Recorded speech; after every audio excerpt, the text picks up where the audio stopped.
मुझे अगर body builder बनना तो मेरी कुंडली क्या होनी चाहिए? मुझे न्यूट्रिशनिस्ट बनना है तो ये तो आपको भी पता कि बॉडी जिम में नहीं बनती। वाई बजरंगबली? आपकी बॉडी की फाउंडेशन ही हिली हुई है। आपको किस तरह का स्ट्रेस है, आपको उस तरह का वर्कआउट करना चाहिए। आपका भी मंगल खराब है, आप जाते हो जिम? खाना सूंघ भी लेगा ना, उसको फैट चढ़ जाएगा। इसका क्या ताल्लुक है एस्ट्रोलॉजी के साथ? Precaution is better than cure. जो कोई भी बॉडी बनाना चाहता है वो एक्चुअली खुद के बॉडी को ढक रहा है ताकि उसको नजर ना लगे। अपनी इंस्टाग्राम हैंडल या सोशल मीडिया पे ना अपनी बॉडी दिखानी बंद करो। इसका भी एस्ट्रोलॉजिकल कनेक्शन है। 50 साल पहले किसी बच्चे को डिप्रेशन होता है, सुना? क्या वेजिटेरियन लोगों की बॉडी नहीं बन सकती? Hello guys and welcome to fitness talks with Praneet the podcast. And आपने ऑफ कोर्स थंबनेल देखा ही होगा, लेकिन आपने सोचा नहीं होगा कि ये कॉम्बिनेशन हो सकता है। लेकिन मैं आपको ये बात बताऊं, ये कॉम्बिनेशन होता है और मैं खुद इसमें बिलीव करता हूँ। तो इसकी वजह से I have my dear friend, मेरे बड़े भाई Sauresh Sharma. Thank you so much for coming भाई। Thank you for having me Praneet. बहुत सारी चीज़ें हैं जो मतलब देखो, एस्ट्रोलॉजी में बिलीव करते हो नहीं करते हो वो सब ठीक है, बिल्कुल। But the only part where I simply resonate with you because you talk sense, okay, and that's why I felt that कि फिटनेस और एस्ट्रोलॉजी का कुछ तो संबंध है। बिल्कुल। तो आपको लगता है कि मतलब है, सच में है? एक्चुअली बहुत स्ट्रॉन्ग संबंध है, और वो संबंध सबसे पहले अगर मैं बात करूँ वो माइंडसेट के ऊपर है। माइंडसेट के ऊपर कैसे? सबसे पहले आप जो वर्कआउट करते हो ना, वो आपको आपकी बॉडी को आप कितना तोड़ सकते हो उसकी क्षमता बताता है, राइट? और एस्ट्रोलॉजी बताती है कि आप स्ट्रेस को हैंडल कैसे कर लेते हो, ठीक है? जैसे कि वर्कआउट आपका स्ट्रेस टॉलरेंट कितना है उसको बढ़ाता है कि आप अभी इतना स्ट्रेस लो, उसके बाद और वेट ट्रेनिंग करो, आपकी बॉडी और स्ट्रेस ले पाएगी, और ट्रेनिंग करो। इससे जब आप वर्कआउट में जाके स्ट्रेस ले रहे हो ना, आपकी लाइफ में आपको एक फाइटिंग स्पिरिट जुड़ जाती है बाकी लाइफ के होराइजन्स में लड़ाई करने की। लेकिन उस स्ट्रेस को हैंडल कैसे करना है वो एस्ट्रोलॉजी सिखाती है। तो एक चीज़ जो इन दोनों में कॉमन है वो है माइंडसेट, राइट? ये तो आप भी अपने फील्ड के मास्टर हो, ये तो आपको भी पता कि बॉडी जिम में नहीं बनती और बॉडी डाइट से भी नहीं बनती। बॉडी बनती है एक राइट माइंडसेट से। उसी के साथ अगर एस्ट्रोलॉजी का तड़का साथ जुड़ जाए, nothing like it, nothing beats it. मैं तो अपने काफ़ी क्लाइंट्स को बोलता हूँ कि भाई तेरी ज़िंदगी अपने आप चलनी शुरू हो जाएगी, तू जिम जाना शुरू कर दे। क्योंकि अगर हम एस्ट्रोलॉजिकल टर्म्स पे भी इसकी बात करें तो जो प्राइमरली प्लैनेट्स वर्कआउट या हम जो ट्रेनिंग करते हैं उसको दर्शाता है, वैसे सबसे प्रोमिनेंट प्लैनेट तो मंगल ही है, because Mangal represents your blood and Mangal represents your muscles, okay, ठीक है? और मंगल के ही देवता होते हैं हनुमान जी। और हनुमान जी मंगल यानी मंगलवार, इसलिए ट्यूसडेज को लोग रेड ज़्यादा डालते हैं। हमारा खून भी रेड कलर का होता है। तो जब हम वेट ट्रेनिंग करते हैं हम क्या करते हैं, हमारे मसल्स हम काम पे लगाते हैं, राइट? और हमारा बॉडी का ब्लड फ्लो हार्ट पूरी तरह से पंप करता है। Even heart is a muscle only, right? तो उससे क्या होता है, मैं सबको एक बात बोलता हूँ, जिसको लाइफ में बहुत फटीग, बहुत लथार्जी फील हो रही होती है ना, उनका मार्स ख़राब होता है। और वैसे लोगों को अपने किए हुए एफर्ट्स का बिल्कुल भी फल नहीं मिलता। यानी ऐसे लोग आपको ये कहते मिलेंगे कि यार मैं तो मेहनत ही करता रह जाता हूँ, मेरे को तो फल ही नहीं है।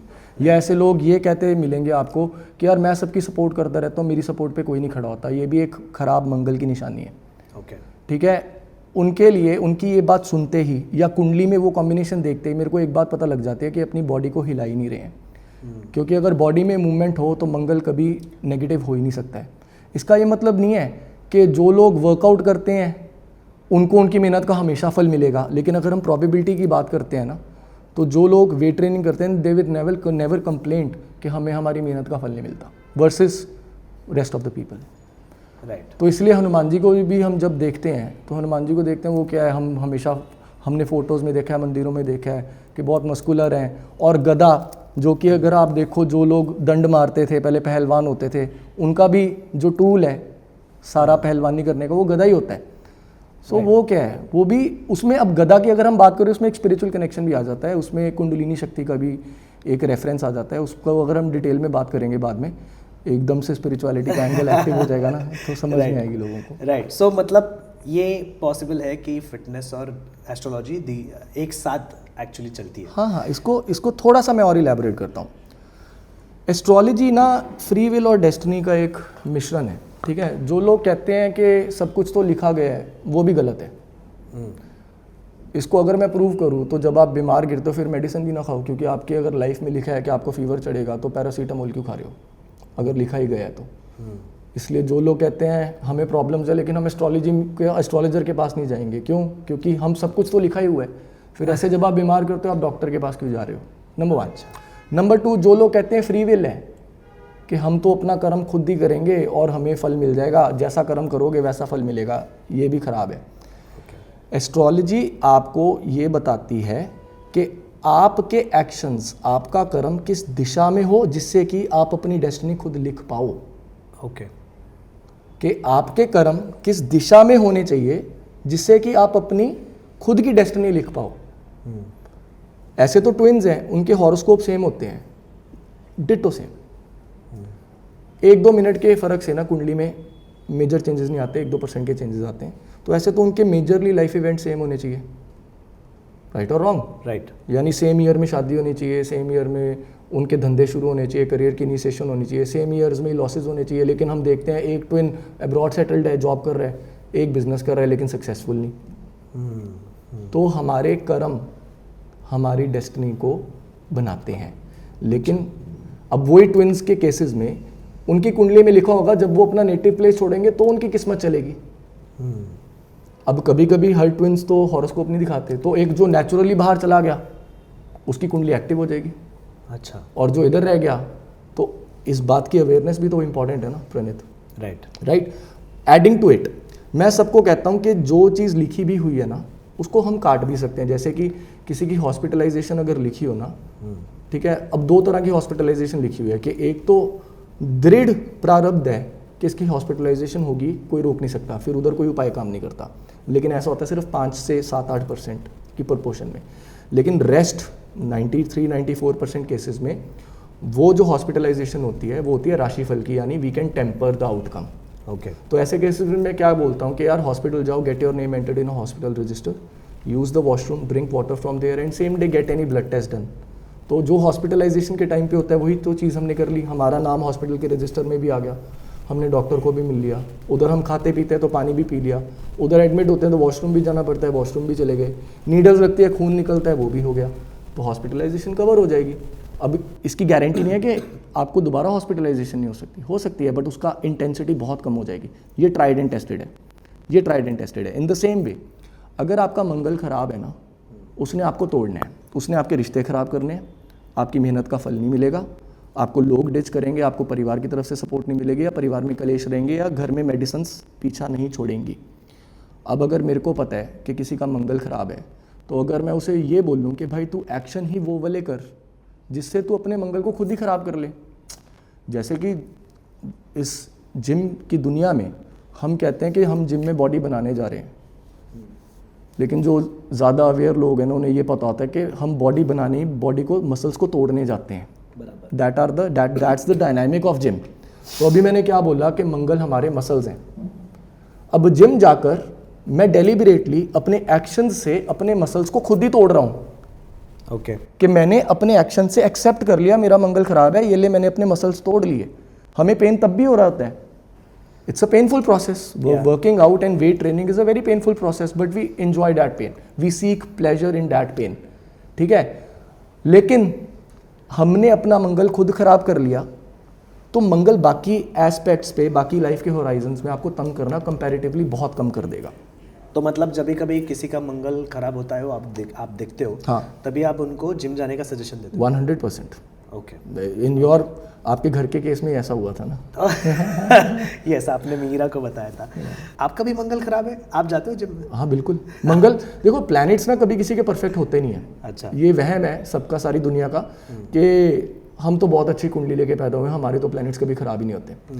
अगर आपके कोई प्लैनेट खराब ही ना होते, आप इस दुनिया में ही ना आते, क्योंकि आप कर्म भोगने आए हो।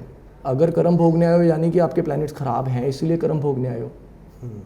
अगर आपके प्लैनेट्स खराब ही ना हो, आपका तो जन्म ही ना हो, आपको तो मोक्ष प्राप्ति हो जाए। तो ऐसा तो होता नहीं। अब किसी का कोई प्लैनेट ज़्यादा खराब होता है, किसी का कम खराब होता है, लेकिन खराब ज़रूर होता है। इसको थोड़ा सा अगर मैं एस्ट्रोलॉजी के लिए एक्सप्लेन करूँ ना, तो जुपिटर को ना सबसे इंपॉर्टेंट प्लैनेट कहा गया है कि जुपिटर हमारा ना सबसे स्ट्रॉन्ग प्लैनेट जुपिटर होना चाहिए। कि गुरु है, सबसे बड़ा प्लैनेट है गुरु, हमारे सोलर सिस्टम का भी सबसे लार्ज प्लैनेट जुपिटर है, ठीक है। असली में जुपिटर पता है कौन है? वो साधु जो जंगल में बैठ के साधना कर रहा है। क्या आप वो बनना चाहते हो? उसको कुछ नहीं चाहिए, क्योंकि गुरु है असली ब्रह्म ज्ञान, यूनिवर्स का ज्ञान गुरु है। जब जुपिटर में मिक्सिंग होती है बाकी प्लैनेटरी एनर्जीज की, आप एग्जैक्टली वहाँ जाकर भोग के जीवन में फंसते हो। अच्छा, कहने का भाव, अगर आपका जुपिटर वीनस से डिस्टर्ब्ड है तो आप शादी में फंसोगे। आपका लाइफ का स्ट्रेस, शादी या मैं पैसे ही कमाता रहूँ, अब वो कमाएगा नहीं कमाएगा वो बाकी प्लैनेट्स बताते हैं, लेकिन उसका लाइफ में दो ही चीज़ें होंगी, मेरे को तो इसी लड़की से शादी करनी है, ठीक है, और मेरे को लाइफ में यही लग्जरीज चाहिए, मेरे को गुची चाहिए, एलवी चाहिए, मेरे को पोर्शे चाहिए, ये सब चाहिए। क्योंकि जहाँ से जुपिटर डिस्टर्ब हुआ, भोग के जीवन में आप वहाँ जाके फंसोगे, क्योंकि असली जुपिटर मीन्स सैल्वेशन। अच्छा, अब अगर उसमें वीनस आ गया, यानी उस सैल्वेशन को खराब कौन कर रहा है? Luxuries, partners, soulmates. तो आप सैल्वेशन में थोड़ी ना जाओगे अगर आप गुची एलवी लोगे तो। सो इन द सेम वे, जब आपने मेरे को पूछा कि आपका भी मंगल खराब है, ऑफ कोर्स खराब है, इसलिए मैं भी वर्कआउट करता हूँ। अब मंगल खराब वाले को स्पेसिफिकली वेट ट्रेनिंग के ऊपर ही ध्यान देना चाहिए सबसे ज़्यादा। अच्छा, ठीक है। अब उसमें भी बहुत कैटेगरीज हैं, आपको किस तरह का स्ट्रेस है, आपको उस तरह का वर्कआउट करना चाहिए। अच्छा, जैसे कि अगर आप अपनी फाउंडेशन पर ही डाउट कर रहे हो कि पता नहीं आज मेरी किस्मत कहाँ है, कल पता नहीं कुछ हो ना जाए, ये ना हो जाए, वो ना हो जाए, यानी आपके पास आपकी लाइफ की सिक्योरिटी सेंस ही नहीं है। You are very worried about the outcome of your tomorrow, outcome of your future, यानी आपकी बॉडी की फाउंडेशन ही हिली हुई है।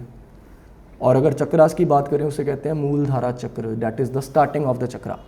ओके, मूलधारा से ही कुंडलिनी जागरूक होती है, और मूलधारा के जो देवता हैं वो गणपति जी हैं, इसलिए कोई भी प्रैक्टिस से पहले या कोई भी त्यौहार शुरू होने से पहले सबसे पहले गणेश जी के त्यौहार शुरू होते हैं, या कोई भी घर में पूजा रखी जाती है तो गणपति वंदना सबसे पहले होती है। इसका असली में जो मीनिंग है वो ये है कि कुंडलिनी शक्ति जो आपको सैल्वेशन देती है वो मूलधारा से शुरू होती है, जहाँ पेल्विक मसल होते हैं। तो इन द सेम वे, अगर आपको सेंस ऑफ सिक्योरिटी की प्रॉब्लम है कि कल पता नहीं क्या होगा, मैं तो अकेले ही रह जाऊँगा, या कल मैं मर ना जाऊँ, उसको मैं कहता हूँ वो एक्सरसाइज करो जिससे आपका पेल्विक मसल एक्टिव हो। Squats, lunges. ओके, ठीक है। तो ऐसे डिपेंड करता है आपको प्रॉब्लम क्या है, वैसा वर्कआउट कर लो। तो सपोज अब वो भी चेंज होता रहता है, ऐसा नहीं कि मेरे को हर टाइम फ्यूचर की स्ट्रेस रहेगा। कभी कभी किसी को घर पे कलेश हो सकते हैं, ठीक है। अब किसी को घर पे कलेश हैं, उधर मैं बोलता हूँ, अब घर का मतलब क्या? वार्मथ। हम कहते हैं ना, फैमिली मेम्बर्स एक दूसरे की बाजू होते हैं, भाई भाई की बाजू होते हैं। तो अगर फैमिली में कलेश है, भाइयों में आपस में डिस्प्यूट्स है, तो उसको ज़्यादातर अपने शोल्डर और अपने आर्म्स पे ध्यान देना चाहिए, ठीक है। अब डिसबैलेंस हो जाएगा अगर हम एक ही एक्सरसाइज कर रहे हैं, तो वो डिसबैलेंस भी हो जाएगा। बट मैं ये बताने की कोशिश कर रहा हूँ कि अपर बॉडी को लोग सबसे ज़्यादा ध्यान देते हैं, लोअर बॉडी को सबसे कम ध्यान देते हैं। हाँ। लेकिन आपको पता नहीं वही आपकी फाउंडेशन है, ये आपको पता है, आपके पास उसका साइंटिफिक आंसर भी है, चाहे आप उसको टेस्टोस्टेरोन के लेवल पे ले लो या किसी भी लेवल पे ले लो। लेकिन स्पिरिचुअलिटी में इसको कहते हैं कि आप अपना बेस स्ट्रॉन्ग करो सबसे पहले। बिकॉज जब आप डेड लिफ्ट करते हो या जब आप स्क्वाट्स करते हो तो पेल्विक मसल स्क्वीज होता है, राइट। वही पेल्विक मसल हम दिन में और भी कई बार स्क्वीज करते हैं, जैसे जब कोई संभोग कर रहे हैं, सब when someone is having physical intimacies, तो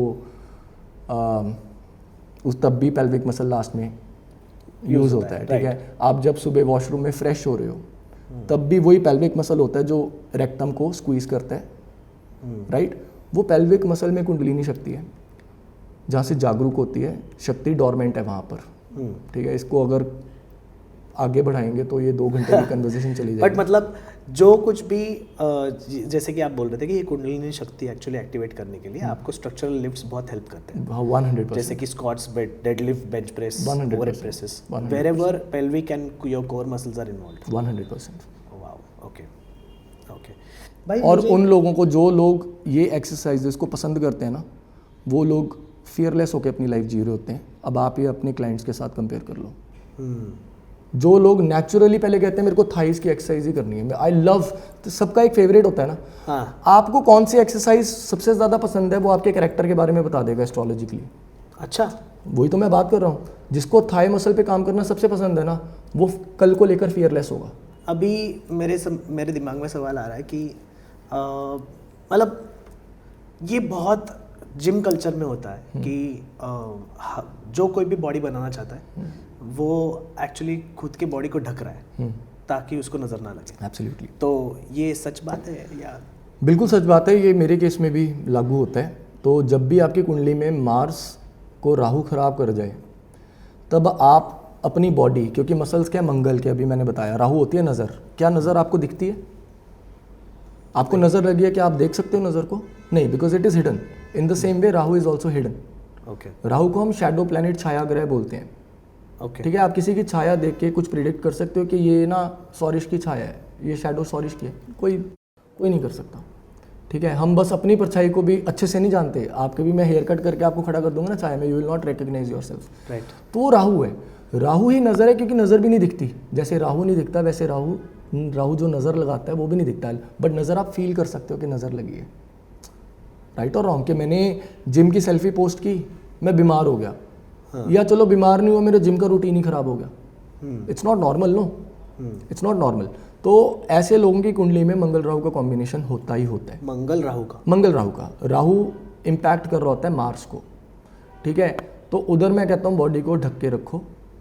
अगर दिखोगे नहीं तो नज़र किसको लगेगी? क्योंकि नज़र तो उस चीज़ को लगती है जो दिखता है। अच्छा। राइट और रॉन्ग?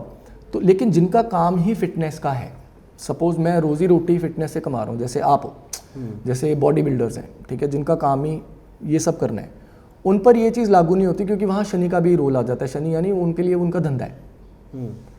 मेरे पास काफ़ी जो सेलिब्रिटी एक्टर्स एक्ट्रेसेस भी आते हैं ना, वो भी आकर ये कंप्लेंट, मेरे को 10 में से 3-4 लोग तो आके ये कंप्लेंट करते हैं, यार मेरे को नज़र बहुत लग रही है, तू बता।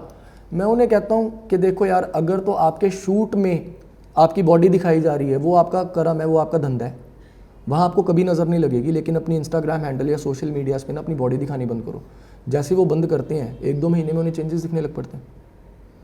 बट ये नज़र वाला एग्जैक्टली मतलब नज़र सिर्फ बॉडी को नहीं लगती ना। अच्छा। हमारे बड़े बुजुर्ग कहते हैं कि अपनी सोच को भी किसी को मत बताओ, उसको भी नज़र लग जाती है। राइट और रॉन्ग? और नज़र, किसी ने लग्जरी ज़्यादा दिखा दी, उसको भी नज़र लग जाती है। हम ऐसे बोलते हैं। और हमारे बुजुर्ग कहते हैं कि नज़र इतनी पावरफुल है कि वो पत्थर भी फाड़ देती है, पहाड़ भी तोड़ देती है। राइट। अच्छा। तो ऐसे अगर किसी की लग्जरी पे नज़र लग सकती है, किसी की बीवी बहुत सुंदर है उसको नज़र लग सकती है, तो बॉडी को भी तो नज़र लग ही सकती है ना। अच्छा। ठीक है, जेलसी इसका कोर फैक्टर होता है। जो लोग एक दूसरे पे ब्लैक मैजिक करते हैं और नज़र लगाते हैं, उनका कोर नीचे से जेलसी फैक्टर होता है। अगर मैं किसी से जेलस हूँ ही नहीं तो मैं किसी पे नज़र क्यों लगाऊंगा या किसी पे ब्लैक मैजिक करूंगा ही क्यों? ओके। लेकिन जलने वाले तो जलते हैं ना। सपोज आप एक एक्टर हो, आपकी बॉडी बहुत अच्छी बन गई और आपकी कुंडली में you are very sensitive towards नज़र। Let me tell you one thing very clearly, not everyone is sensitive towards नज़र। अच्छा। Not everyone. ओके। ये कुंडली बताते हैं कि इसको नज़र लगेगी और कहाँ जाके लगेगी। मैं कुंडली में देख के बता देता हूँ कि भाई तो जब भी लग्जरी वाले कपड़े या लग्जरी वाले बैग्स कैरी करता है, तेरे को नुकसान होता है। या मैं किसी को बोलता हूँ भाई तू फॉरेन की ट्रिप में जाकर तू अपनी सेल्फीज अपलोड करता है ना, वो ट्रिप तेरा ख़राब हो जाता है या बीमार होकर तू आता है। नज़र आपके सेक्टर में लगेगी कहाँ, ये भी आपको हॉरोस्कोप बता देते हैं। अच्छा। हर चीज़ को नहीं लगती कि मैं घूम रहा हूँ उसको भी नज़र लगी, मैं काम कर रहा हूँ उसको भी नज़र लगी, नहीं, कुंडली बताती है। राहु का जिससे लिंक बनेगा आपको वहाँ से नज़र लगेगी। But as a general tip, अगर आप बोलते हो कि कोई अभी जैसे बहुत एक्टोमॉर्फिक फिजिक है, ओके, तो उसने स्टार्ट कर रही है, कर दी है जिम जाना और वो वर्कआउट कर रहा है, सो आप एज अ जनरल टिप सबको बोलोगे कि बॉडी ढका के रखो अगर आपका प्रोफेशन नहीं है? Precaution is better than cure. अच्छा। Precaution is better than cure. अच्छा। ठीक है, अब जैसे मैं जिम जाता हूँ ना, मैं बॉडी बनाने के लिए जिम नहीं जाता। मैं अपने आप को डिसिप्लिन रखने के लिए कि हाँ मैंने अपनी ऊर्जा जाके कहीं पे इन्वेस्ट की है।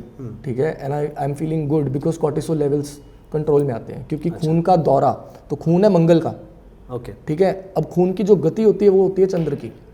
तो मोस्टली जो लोग जिम जाते हैं ना, जो रेगुलर जिम 10 साल से 15 साल से कर रहे हैं, बहुत रेयर बीपी की प्रॉब्लम आती है उनको, बहुत रेयर।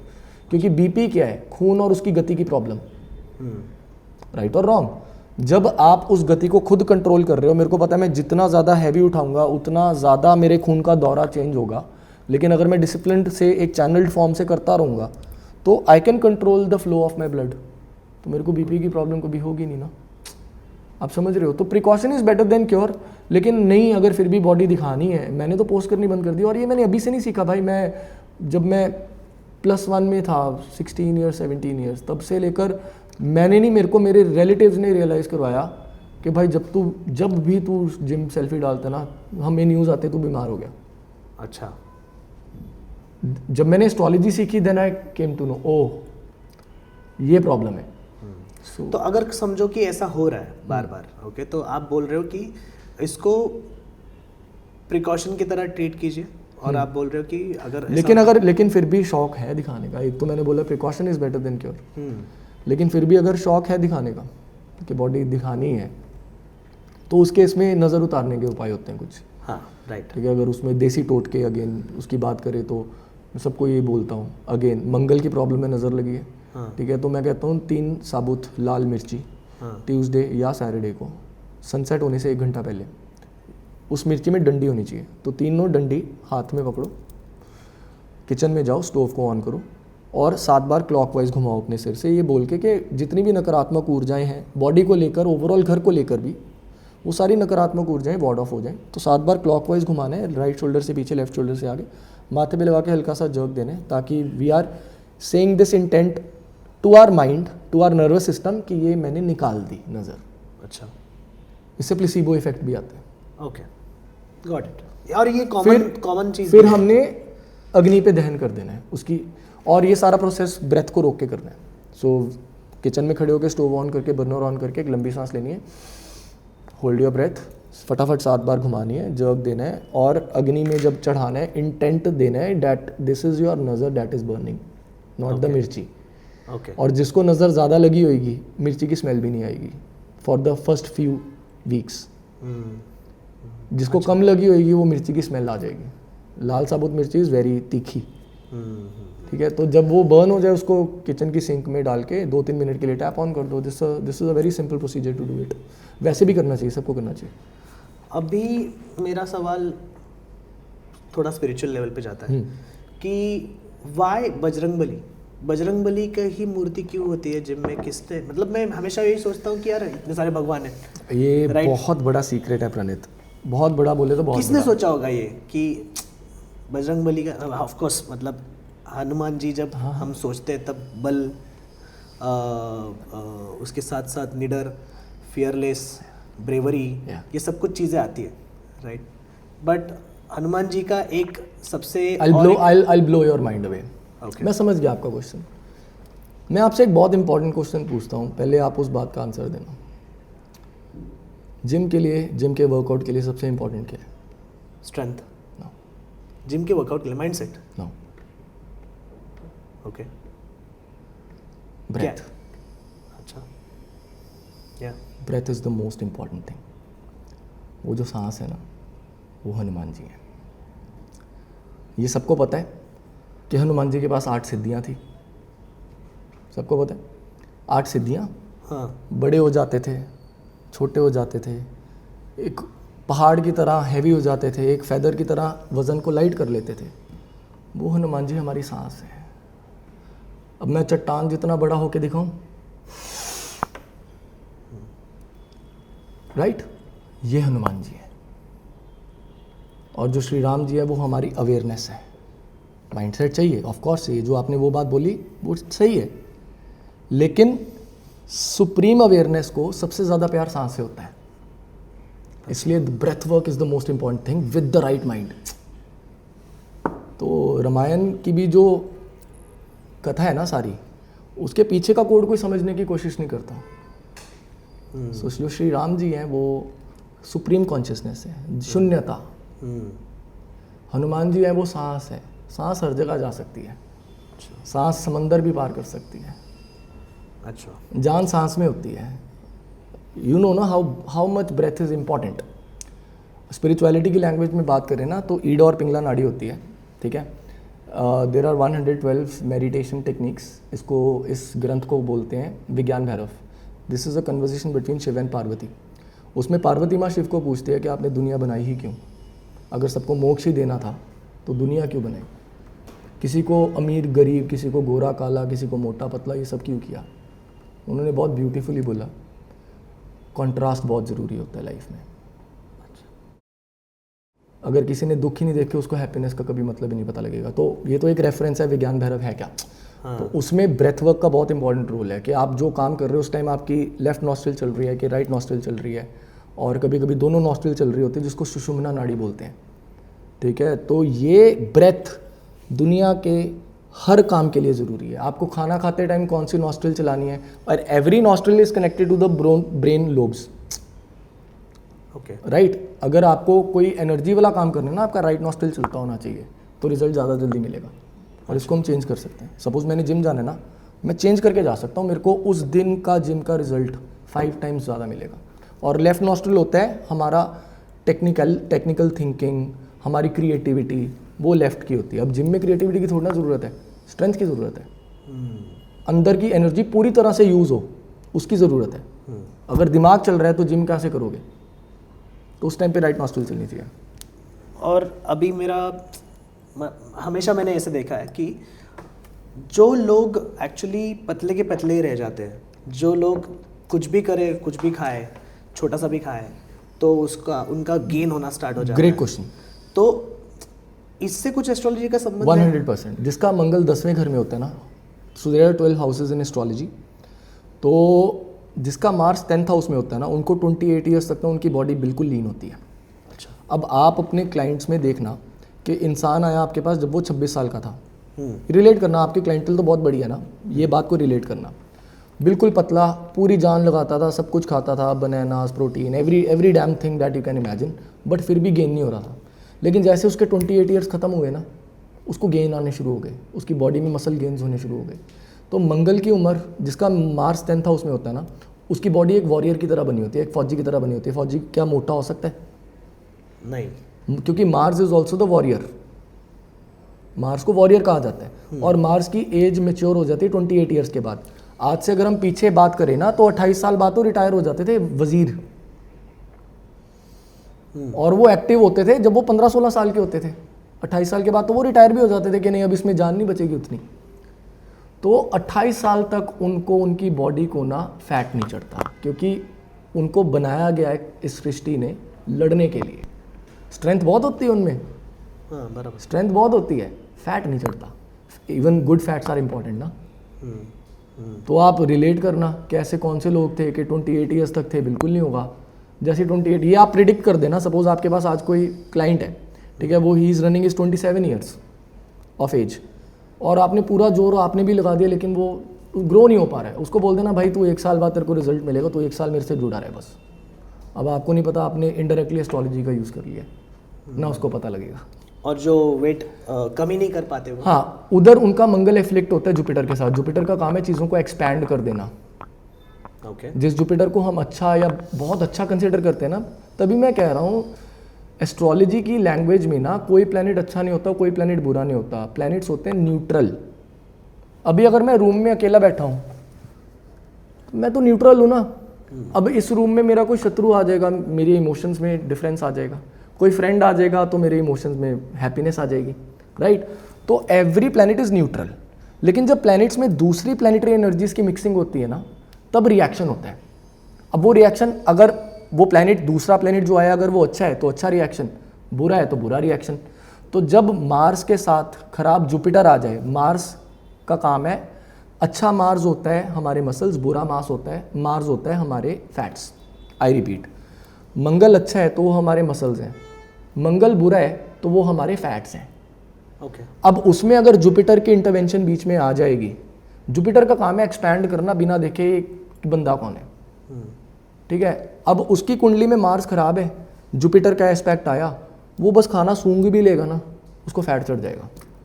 अच्छा, तो फिर ऐसे लोगों के लिए क्या सॉल्यूशन हो सकता है कि वो भी चाहते हैं ना कि चलो, अभी शायद हमारा पॉडकास्ट देख के सोच भी रहे होंगे लोग कि अरे हाँ मेरा तो जुपिटर है उसके साथ साथ, तो मैं भी ऐसे ही रिलेट कर पा रहा हूँ। तो उन्होंने क्या करना चाहिए, क्योंकि उन्होंने तो फाइनली हेल्दी जीना ही है ना। Of course.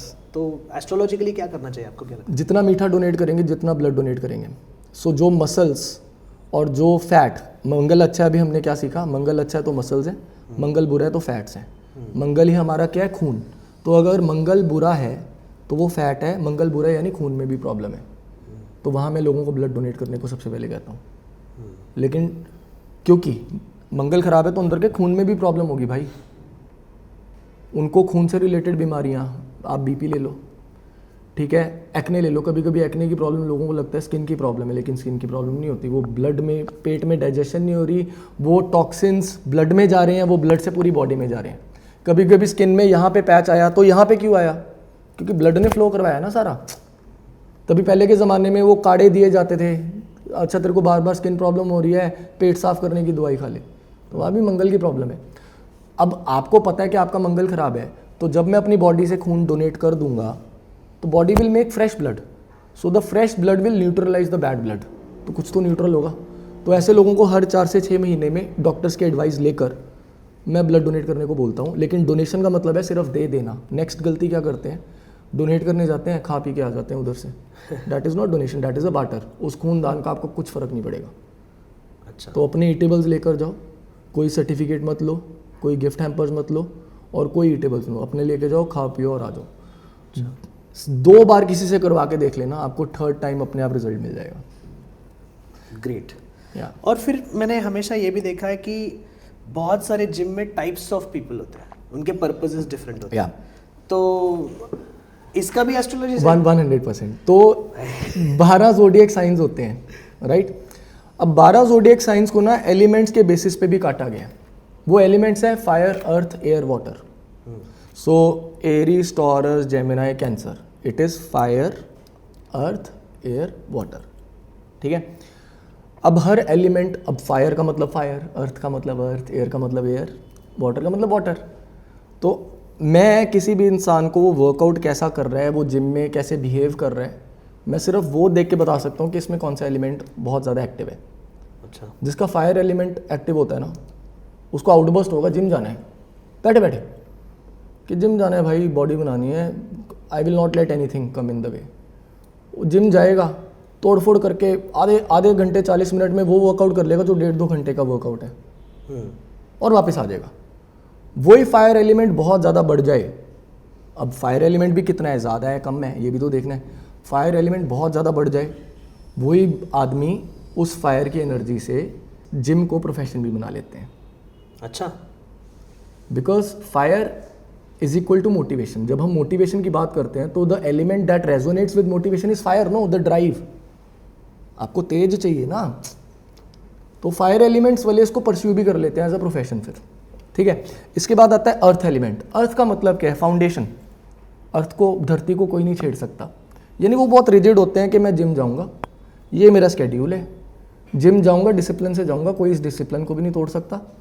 ये मेरे सेट्स ऑफ एक्सरसाइजेज हैं कि मंथ का फर्स्ट वीक मेरा ऐसे है, सेकंड ऐसे है, थर्ड ऐसे है, फोर्थ ऐसे है। वो अपना एक्सरसाइज करेंगे, आएंगे, जिम करेंगे, फालतू किसी से बात नहीं करेंगे, और अपना डाइट पे भी पूरा इसी तरह कंट्रोल कि ये मेरा मॉर्निंग मील है। अब अर्थ एलिमेंट किसी का वीक है तो कोशिश करेगा कि मैं फिक्स्ड रहूँ, लेकिन रह नहीं पाएगा। अर्थ एलिमेंट बहुत स्ट्रांग है तो वो जिम को अपने रूटीन का पार्ट बनाएगा, वो जिम को अपनी लाइफ का पार्ट बना के चलता है कि नहीं ये मेरे लिए ज़रूरी है।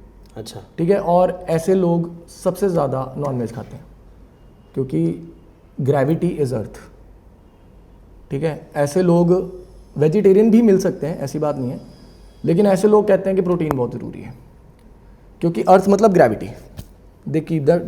It keep them grounded. उसके बाद आ जाता है एयर साइन।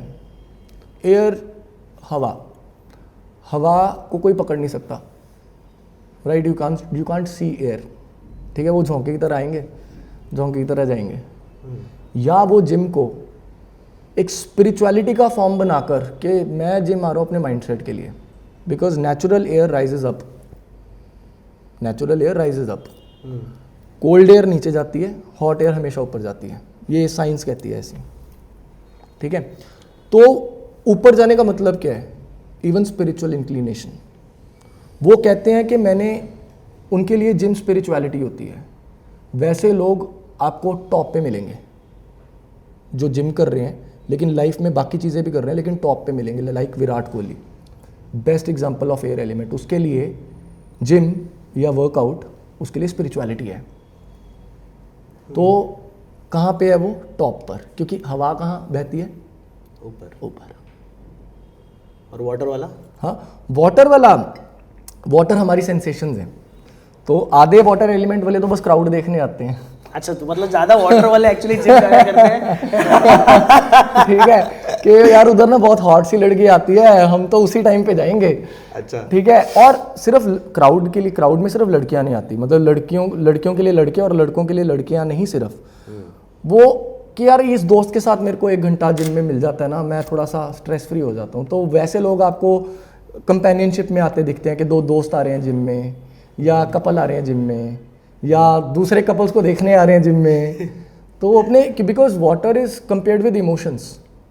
जैसे वाटर स्थिर नहीं रहता, समंदर में भी हाई टाइड्स लो टाइड्स होती रहती हैं, उसी तरह हमारे इमोशंस भी स्टेबल नहीं है कभी, एकदम से खुश, एकदम से वीक, एकदम से उदास। ठीक है। तो वो अपने इमोशनल स्टेबिलिटी के लिए आते हैं वहाँ। अच्छा। उनके लिए जिम एक इमोशनल स्टेबिलिटी है। अब वहाँ डिफरेंट प्लैनेट्स आ जाएं, कई लोग अपने दोस्तों के, यार मेरे को इस दोस्त के साथ 1 घंटा मिल जाता है, चल हम साथ में जिम, तो एक बहाना है। Right. Now are you able to relate? तो अब आप भी अपने क्लाइंट्स को देख के बता पाओगे किसमें कौन सा एलिमेंट ज़्यादा है। Right, right. और फिर अभी मेरा नेक्स्ट सवाल ये है कि बहुत सारे लोग जो बहुत मेहनत करके एक्चुअली जिम करना चाहते हैं, लेकिन किसी ना किसी इंजरी का शिकार बन जाते हैं, और फिर मतलब फिर वर्कआउट रुक जाता है वगैरह, जो कुछ भी है। तो इसका क्या ताल्लुक है एस्ट्रोलॉजी के साथ? यहाँ पे एक और क्वेश्चन भी आप पूछ सकते हो इसी में ऐड ऑन करके, क्योंकि आंसर सेम ही रहेगा। सपोज 2 लोग हैं, सेम एज ग्रुप, ठीक है, आपने सेम वर्कआउट्स करवाए, आपने सेम डाइट दी, लेकिन एक को बहुत अच्छा रिजल्ट मिल गया, एक को नहीं मिला। ओके, बराबर, राइट और रॉन्ग? उधर प्रॉब्लम डिसिप्लिन की नहीं होती, उधर प्रॉब्लम नर्वस सिस्टम की होती है। Again mindset, coming back to the mindset. Injury अपने आप नहीं होती है। This is a very big statement I am making. आप कहते हो ना आप लिफ्ट कर रहे थे आपको इंजरी होगी, नहीं, आपने वो इंजरी इनवाइट की है। ओके। कैसे? Again different injury, different emotions. किसी का शोल्डर डिसलोकेट होता है, या टेनिस एल्बो आ गई, या रिस्ट मुड़ गई, ये सारी चीज़ क्या है? हमारे arms from the shoulder till the wrist till the fingers, कभी कभी फिंगर में भी क्रैक हो जाती है, किसी की फ्रैक्चर हो जाती है। तो ये सारी चीज़ हमारी बाजू है। बाजू is always considered to be a support system. हम कहते हैं ना, हमारे बड़े बुजुर्ग कहते हैं 2 भाई होते हैं जिन घरों में, या 2 या 3 भाई होते हैं, वहाँ कहते हैं यार भाई भाई की बाजू है, इसका साथ नहीं छोड़ना। राइट। फ्रेंड्स भी ऐसे होते हैं कि मेरे को ज़रूरत पड़ी, मैंने प्रणीत को फ़ोन कर लिया, प्रणीत को मेरी ज़रूरत पड़ी, प्रणीत ने मेरे को फ़ोन कर दिया। So we are supporting each other. Right और रॉन्ग? राइट। तो शोल्डर इंजरी या आर्म्स से रिलेटेड कोई भी इंजरी उस इंसान की होती है जिसकी लाइफ में सपोर्ट खराब चल रही है। ओके। अगर आप उस सपोर्ट को ही फिक्स कर लोगे, आपको इंजरी नहीं होगी। अब सपोर्ट को फिक्स करने का मतलब क्या है? ये चीज़ें तो हमारे हाथ में नहीं। जैसे मैं प्रणीत को सब कुछ दे रहा हूँ, वन डायरेक्शनल फ्लो है, लेकिन प्रणीत मेरे को तो कुछ भी नहीं दे रहा। फिक्स कैसे करेंगे? फिक्स करेंगे बाय नॉट एक्सपेक्टिंग। इनके घरों में भाई भाई के कलेश होते हैं, इनके घरों में आपस में सिबलिंग्स में कलेश होते हैं, इनकी फैमिली हिस्ट्री में भी। मैं एक बहुत बड़ी स्टेटमेंट बोल रहा हूँ, जिनका भी शोल्डर डिसलोकेट होता है ना, उनकी लाइफ में, उनकी फादर या मदर की लाइफ में सिबलिंग्स ने एक दूसरे को धोखे दिए होते हैं, प्रॉपर्टी हड़प ली, या पैसे हड़प लिए, या धोखा ही दे दिया, बिजनेस से निकाल दिया, घर से निकाल दिया। ये रिलेट कर लेना, क्योंकि डीएनए बहुत। मैं डर रहा हूँ, मुझे शोल्डर इंजरी हो सकती है अभी। But okay, got it. But अभी जैसे कि फिर नी इंजरी होती है, हाँ, तो उसका भी रीजन? तो मैं कह रहा हूँ ना, हर इंजरीज अलग है, हर इंजरीज अलग है। अच्छा, आपके पास आते होंगे लोग बहुत सारे, जैसे सेलिब्रिटीज भी आते हैं कि whether I should work in this film or not, I should go into this industry or not. वैसे किन लोगों ने एक्चुअली चूज करना चाहिए फिटनेस इंडस्ट्री में आना? ओके, तो कोई भी आप बिजनेस करते हो तो वो होता है सैटर्न का प्लैनेट, शनि। अच्छा। कोई भी बिजनेस। अच्छा। अब शनि है बिजनेस। अब शनि के साथ जोन से प्लैनेट्स योग बनाएंगे, आप वैसा बिजनेस करोगे। जैसे शनि के साथ चंद्र ने योग बना लिया, तो वो चंद्र क्या, फाइनेंसेस, चंद्र क्या, इमोशंस। तो ऐसा बिजनेस जहाँ इमोशंस की बहुत वैल्यू है, साइकोलॉजी, ओके, ठीक है, फाइनेंस फील्ड, बैंकिंग, तो वैसे लोग बैंकिंग फील्ड में चले जाते हैं।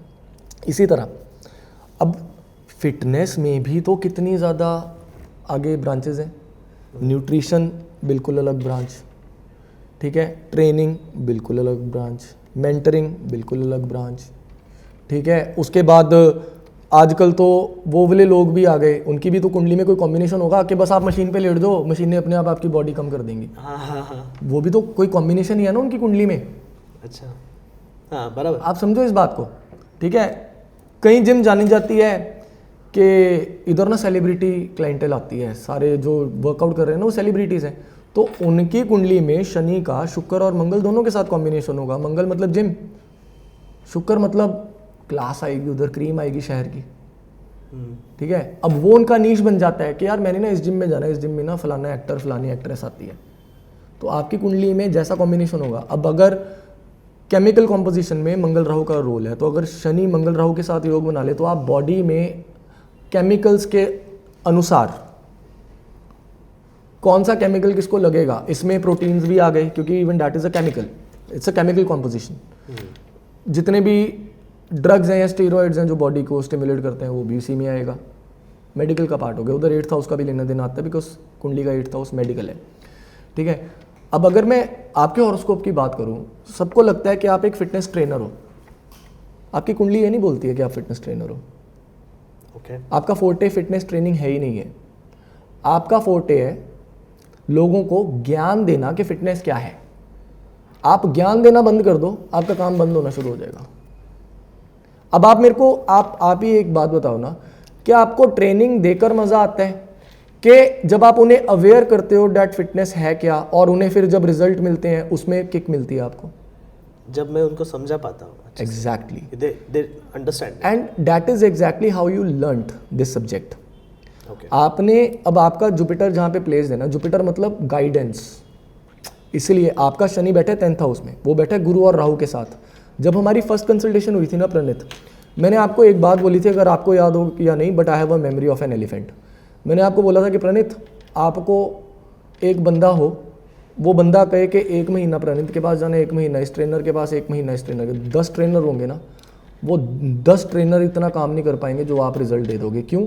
क्योंकि राहु सिर्फ खराबी नहीं है, राहु क्रिएटिविटी भी है। क्रिएटिविटी दिखती है, जैसे मैंने बोला नज़र दिखती नहीं, ऐसे क्या क्रिएटिविटी दिखती है? नहीं दिखती, वो आपके एक्शन से ही दिखेगी जब दिखेगी, right. So you are very creative in a way कि मैं ये लर्निंग प्रोसेस से, ये rather than theory practical implementation से मैं इसमें सीख क्या रहा हूं और वो मैं अप्लाई करूं। That means as per your chart you will never, आप कभी रेडी नहीं करोगे मैंने आज इसको क्या करवाना है। सामने वाले को सबसे ज्यादा रिजल्ट तब मिलता है जब आप बिल्कुल खाली माइंड से गए, उधर गए, मेरे को लग रहा है तेरे को ना आज ये करना चाहिए। That is how you work and that is how people are getting results from you, because you are using on prompt creativity. और वो उसके लिए ग्रेस होती है, क्योंकि जुपिटर सिर्फ गाइडेंस नहीं है, जुपिटर ऊपर की ग्रेस भी है जो परमात्मा ने आपको दी है, ठीक है। So that is your forte ना।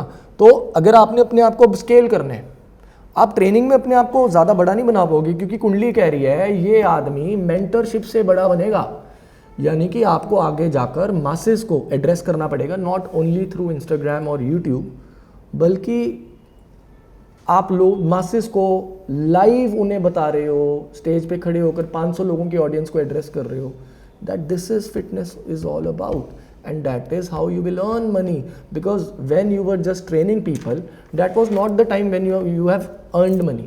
When you have started guiding people, that was the time when you started having word of mouth, और उस word of mouth से वो chain बनती गई and that's how you are who you are today. It is as simple as that. Okay. Right or wrong? Interesting.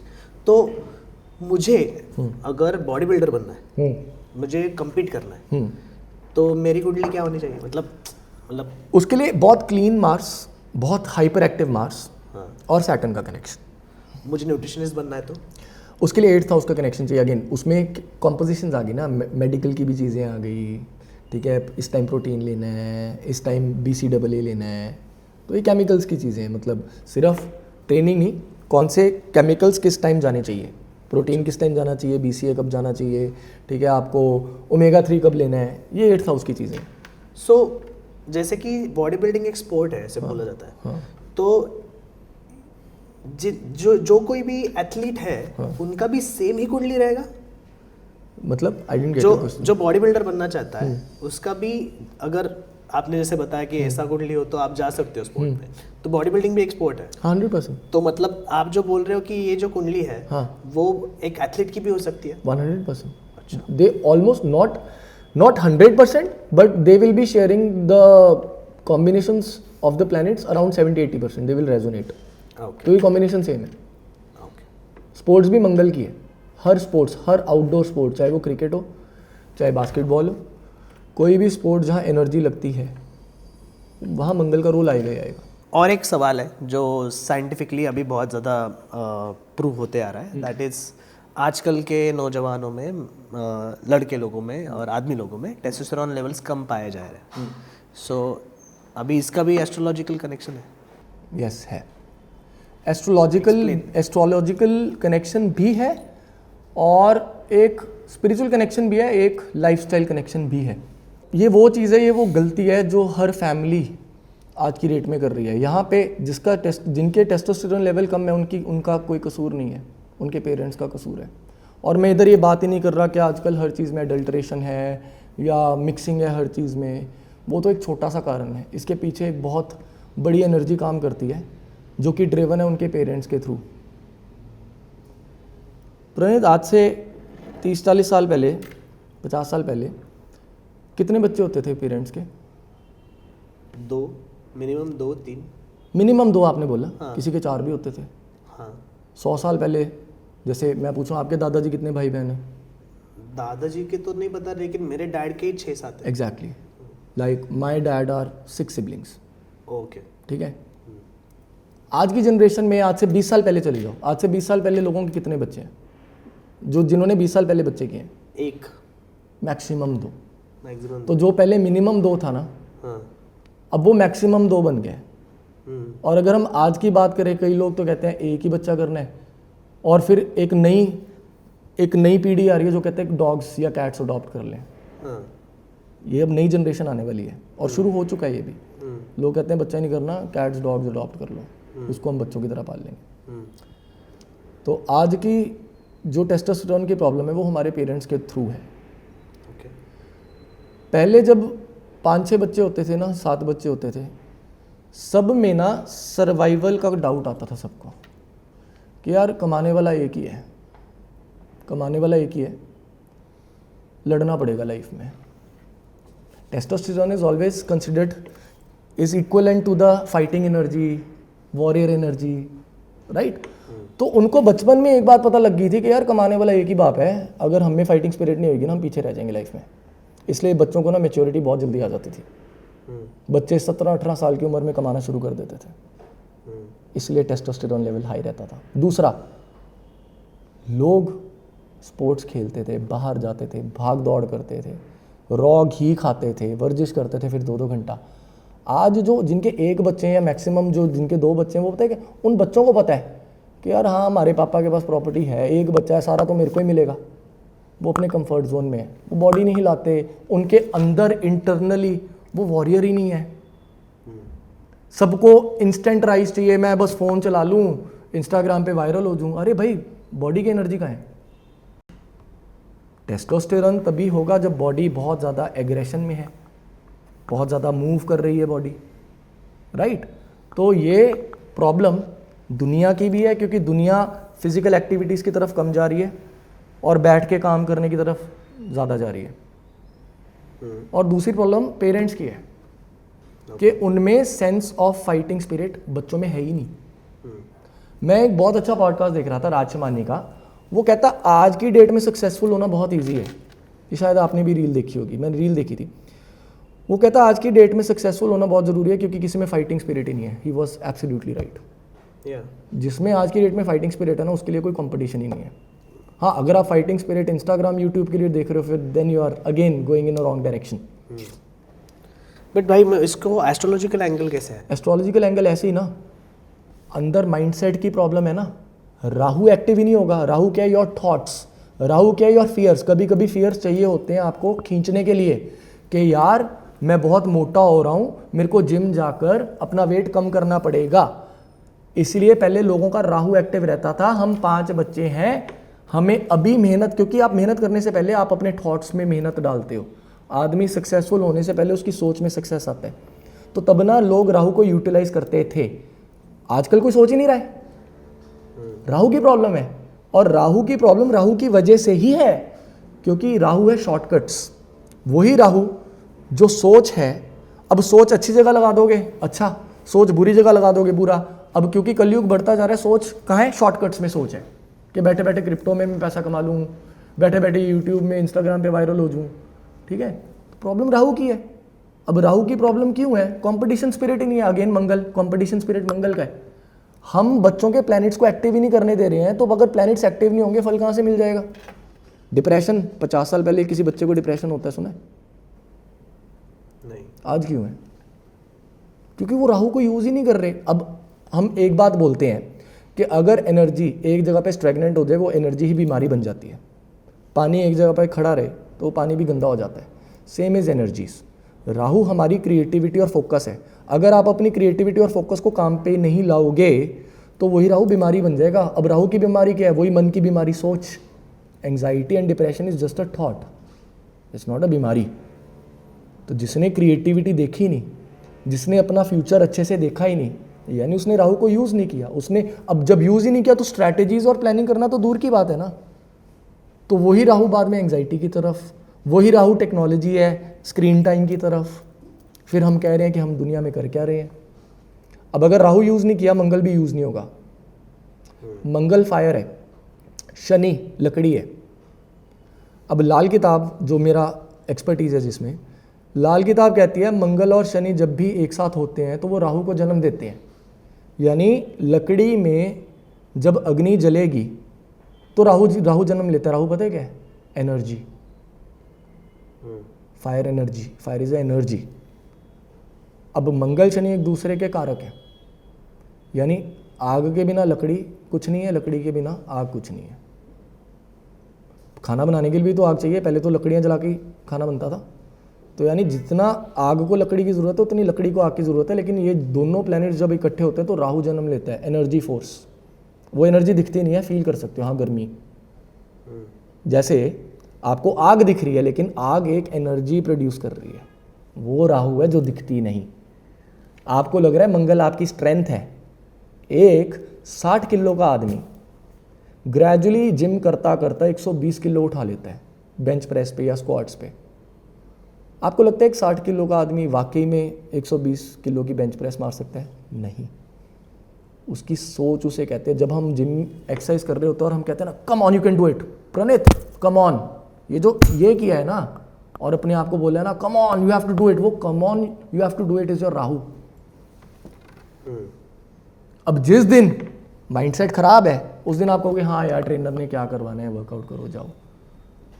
But जिस दिन आप active हो ना, आपका माइंडसेट एक्टिव है, उस दिन कहोगे अच्छा तूने मेरे को 5 एक्सरसाइज करवानी है, मेरे को 7 करवा आज। प्रॉब्लम कहाँ है? प्रॉब्लम एनर्जी की नहीं है। आपको लगता है प्रॉब्लम एनर्जी की है, सबकॉन्शियस लेवल पे प्रॉब्लम माइंडसेट की है, सोच की है। और मैं आपको एक बहुत इंटरेस्टिंग चीज़ बताता हूँ स्पिरिचुअलिटी की।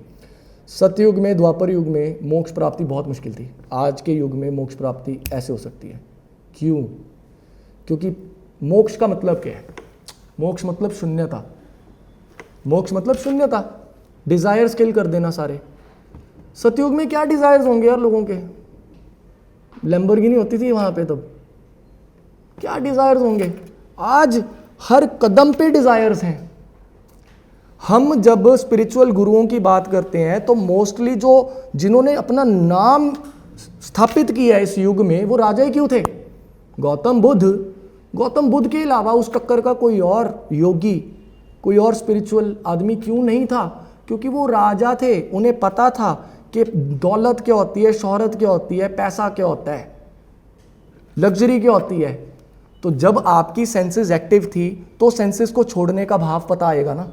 अगर आपने अपनी सेंसेस को एक्टिव ही नहीं किया तो सेंसेस को छोड़ना क्या होता है कभी पता लगेगा आपको? बात फिर वही है, अगर आपने लाइफ में दुख ही नहीं देखे, हैप्पीनेस की इंपॉर्टेंस नहीं होती। तो उन्होंने सब सेंसेस उनकी एक्टिव थी, तो वो सारी चीज़ें जब त्यागी, उन्हें त्याग का मतलब महत्वता पता लगी ना, त्याग की महत्वता क्या है। फिर ऐसे लोग जब स्पिरिचुअलिटी को अटेन किया, पूरे युग में छा गए। अब जैनिज्म में तीर्थंकर जिनको बोलते हैं, हर तीर्थंकर एक राजघराने से क्यों निकला? क्योंकि उन्होंने अपनी सेंसेस को एक्टिव किया था। इसलिए कलयुग में आज सबके पास डिजायर्स हैं, सबके पास रिसोर्सेज हैं, सबके पास 1.5-2 लाख के फोन हैं। यानी हमारी सेंसेस बहुत एक्टिव हैं। कोशिश तो करो यार सेंसेस को छोड़ने की, उतना जल्दी सैल्वेशन मिलेगी। तो कलयुग कहते हैं ना, कलयुग में मोक्ष सबसे मुश्किल है, कलयुग में मोक्ष सबसे आसान है। एक सिंपल सा सवाल, क्यों इतना इंपॉर्टेंट है मोक्ष मिलना? This you should ask from your self. मेरे लिए क्यों इंपॉर्टेंट है मैं ये बता सकता हूँ, और ये मैं नहीं कहता, हमारे ग्रंथों में लिखा गया है। कण कण में शिव, कण कण में शिव। मैं आपको अपना एक इंसिडेंस बताता हूँ। बिग बॉस सीजन 17, मेरे को इस बात का रियलाइजेशन कब हुआ, बिग बॉस सीजन 17 में ऑलमोस्ट मेरा फाइनल था, लेकिन कोई और एस्ट्रोलॉजर आ गया। उस दिन मैंने अपने आप को पता है क्या बोला, हालांकि उस सीजन में मैं दोबारा आया था, 17 में 2 बार एस्ट्रोलॉजर आए थे, एंड बिग बॉस की हिस्ट्री में पहली बार हुआ था कि एक सीजन में 2 बार एस्ट्रोलॉजर का एपिसोड हुआ। और मेरा एपिसोड प्री फिनाले था, यानी फिनाले से एक दिन पहले का लास्ट बिट मेरा था, where I predicted the winner, the first runner up, the second runner up, और नेक्स्ट डे वही हुआ जो बोला था। तो जब वो आदमी, प्रेम ज्योतिष है उसका नाम, तो जब वो आदमी का कंफर्मेशन हो गया ना, मेरे को टीम से कॉल आया कि sorry sir, it's not working, it's not happening. मैंने अपने आप को पता क्या बोला, and that thought changed my life. और स्पिरिचुअलिटी एक्सपीरियंस से आती है, आप सीख नहीं सकते। मैंने अपने आप को पता क्या बोला, यार वो ज्योतिष भी तो मैं हूँ, जो मैं नहीं जा पा रहा लेकिन वो जा पा रहा है, वो भी तो मैं ही तो हूँ। तो अगर मैं ये इमोशन में आ जाऊँ कि यार ये वाला तू नहीं है लेकिन वो वाला तू तो जा ही रहा है ना, ये बहुत स्पिरिचुअल बात है अगर समझ में आ जाए। समझ गया मैं, बट एक लास्ट, तो जो जानवर होते हैं ना, उनमें भी हमारा ही अंश है। आपको पता नहीं है दुनिया लिखी क्यों गई। फिर हम चलते हैं विज्ञान भैरव में, वो कहते हैं जब सब में शिव है तो अलग अलग क्यों, कण कण में शिव है तो अलग अलग क्यों। एक स्पिरिचुअल आदमी ये जान लेता है कि आप में भी मैं हूँ, ये जो कैमरा कर रहे हैं वो भी मैं हूँ, जो डॉग है वो भी मैं हूँ, ये जो टेबल है ये भी मैं हूँ, क्योंकि इसमें भी एटम्स हैं। मैंने नॉनवेज खाया, उसके साथ साथ कर्म बहुत अच्छे किए। आप मोक्ष नहीं ले सकते, क्योंकि भगवान, आपको पता ही नहीं कि ये स्पिरिचुअलिटी, क्योंकि आपका स्पिरिचुअल वर्ल्ड से कभी टैप ही नहीं हुआ। मैं इसलिए आपका वो वाला सबकॉन्शियस माइंड खोल रहा हूँ कि स्पिरिचुअलिटी है क्या। ये हमारा टेस्ट नहीं है, भगवान का टेस्ट है। आत्मा और परमात्मा में सिर्फ एक वर्ड का डिफरेंस है, वो वर्ड है परम। यानी परमात्मा और आत्मा में एक चीज़ तो पक्की है, यानी हम भी तो भगवान के अंश ही हैं, आत्मा। यानी हम सेम एनर्जी से बने हैं जिस एनर्जी से भगवान बने। तो आप ये इमेजिन करो, हाइपोथेटिकली एक स्टोरी बताता हूँ कि शिव जी बैठे थे, उनको कोई इच्छा हुई कि लेट मी टेस्ट कि मैं कितना शक्तिशाली हूँ, लेट मी टेस्ट कि मैं कितना नॉलेजेबल हूँ, लेट मी टेस्ट मेरे में विजडम कितना है। उन्होंने अपने हज़ारों लाखों करोड़ों इंटू 10 टाइम्स टुकड़े करके धरती पे भेज दिए। और अब मैं टेस्ट कर रहा हूँ कि यार मुझ तक कौन पहुँचता है। सबकी मेमोरी वॉश आउट कर दी, और अब मैं बैठ के बस टेस्ट कर रहा हूँ मेरे तक कौन पहुँचता है। और इंसान के पास सबसे ज़्यादा बड़ी अपॉर्चुनिटी है उस शिव तत्व को जानने की, क्योंकि हम में एक चीज़ और है जो बाकी किसी में नहीं है, वो है technical thinking. That is what makes us human and rest everything is animal. तो धरती, स्वर्ग, नरक इसी लाइफ टाइम में है, यही है। गरुड़ पुराण सुनिए कभी, जब किसी का देहांत होता है गरुड़ पुराण पढ़ाई जाती है, पढ़ी है कभी किसी ने? नहीं, पढ़ा नहीं है, सुना है। तो गरुड़ पुराण में ना बताया जाता है कि अगर आपने पाप किए हैं ना, आपके साथ ये भी होगा वो भी होगा।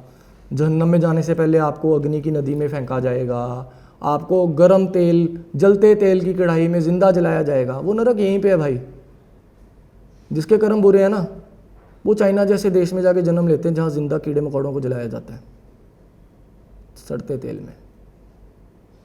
क्योंकि आत्मा अमर है, आत्मा ट्रांसफर करेगी, आत्मा देह बदल देगी। आज इंसान का देह है, बहुत बुरे कर्म किए, अगले जन्म में कीड़े मकोड़े बनोगे, जिंदा जलाया जाएगा। एनर्जी है, मूव कर पा रहे हैं यानी उनमें आत्मा है, मूव कर पा रहे हैं यानी उनमें आत्मा है।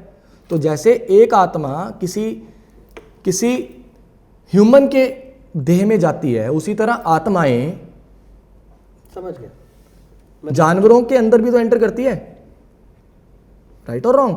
अब ये सृष्टि में नियम किसने दिया कि ये वाली आत्मा अब वहाँ जाएगी, ये वाली आत्मा अब यहाँ जाएगी। अब प्रॉब्लम क्या, हम डिज़ायर से इतने घिरे हुए हैं कि हम अगले जन्म की थ्योरी को ही नहीं मानते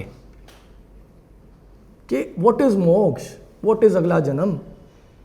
क्योंकि पाप इतने हैं आज की डेट में, हमारे पास टाइम ही नहीं है वो चीज़ सोचने का। एस्ट्रोलॉजी की भाषा में अगर अब मैं आपको इसी स्पिरिचुअल बात को एस्ट्रोलॉजी की भाषा में समझाऊं तो 3 तरह के गण होते हैं, राक्षसगण, देवगण और मनुष्यगण। हमारी प्रमोशंस और डिमोशंस जन्मों की इसी तरह की जाती है। यानी अगर मैं राक्षस हूँ, मैंने बहुत पुण्य किए, पाप भी किए, लेकिन पुण्य ज़्यादा थे, तो मेरी प्रमोशन अगले जन्म में मनुष्यगण की होगी। मनुष्यगण होके मैंने दोबारा अच्छे कर्म किए, देवगण की होगी। और सेल्वेशन सिर्फ देवगण को मिलती है। सो लेयर्स हैं, राक्षस, मनुष्य, देव, परमात्मा। अब देवगण का होके कोई पाप करे, नीचे जाएगा।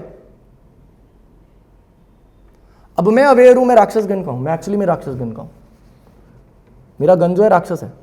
इसलिए मैं अब मेरा काम क्या है एस्ट्रोलॉजी में, आपके डिजायर्स में जहां कमी आ रही है आपको डिजायर्स पूरे करके देना, ये राक्षस का काम है। क्योंकि देव को तो कुछ नहीं चाहिए। आप कह रहे हो सॉरी मेरे को ना काम में दिक्कत आ गई, मैं क्या कहूँगा, आओ मेरे पास, मैं आपको माया जाल में और पैसे चाहिए ना, ये लो उपाय करो, पैसे आ जाएंगे। तो मैं आपको माया में रख रहा हूँ, तो मैं तो राक्षस का कर्म ही कर रहा हूँ ना। तो इसलिए मैंने अपने आप को एक टाइमलाइन दी हुई है कि ये टाइमलाइन के बाद एस्ट्रोलॉजी बंद, जब मैं अपनी रिस्पॉन्सिबिलिटीज़ को अदा कर चुका हूँगा, and I will move where I have to move. ये सुना है कभी कि एक एस्ट्रोलॉजर बोल रहा है, क्योंकि सारे जो चीज़ आपकी परेशानियों को हल करती है डैट इज़ अ राक्षस एनर्जी। इवन जो कार है जो आपको एक जगह से दूसरी जगह बहुत आसानी से ले जाती है, डैट इज़ अ राक्षस एनर्जी। जिसने कार पहली बार बनाई थी वो राक्षस गण का ही था, जिसने फ़ोन बनाया था वो राक्षस गण का ही था। जो इन्वेंशन से पाप होते हैं या आप माया में फंसते हो, उसकी इन्वेंशन राक्षस ही करते हैं।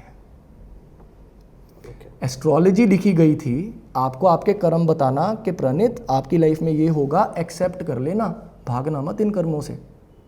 ज्योतिष इसलिए लिखी गई थी अवेयरनेस के लिए। लेकिन हम एस्ट्रोलॉजी को कैसे यूज़ करते हैं, यार मैं ना ये पंगे में पड़ गया, मेरे को निकाल। ओके गाइस, सो टॉपिक्स तो होते जाएंगे, ये बहुत ही ज़्यादा स्पिरिचुअल, एस्ट्रोलॉजी और फिटनेस और साइंस और सब कुछ, मतलब फिलोसॉफी सबका मिश्रण था।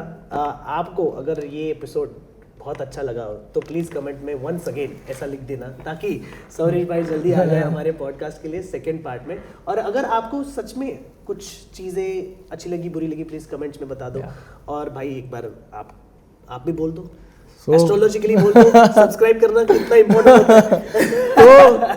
तो प्रणीत इज समवन, मतलब मैंने कुंडली भी देखी है, तो जिसको अपने क्राफ्ट से प्यार हो और नॉलेज बांटने में प्यार हो, वो आदमी कभी आपको धोखा नहीं दे सकता। वो क्योंकि उसको अपने क्राफ्ट से प्यार है। जो आदमी अपने क्राफ्ट से प्यार करता है ना, वो कभी भी अपने ऑडियंस को, अपने क्लाइंट्स को कभी धोखा नहीं देगा।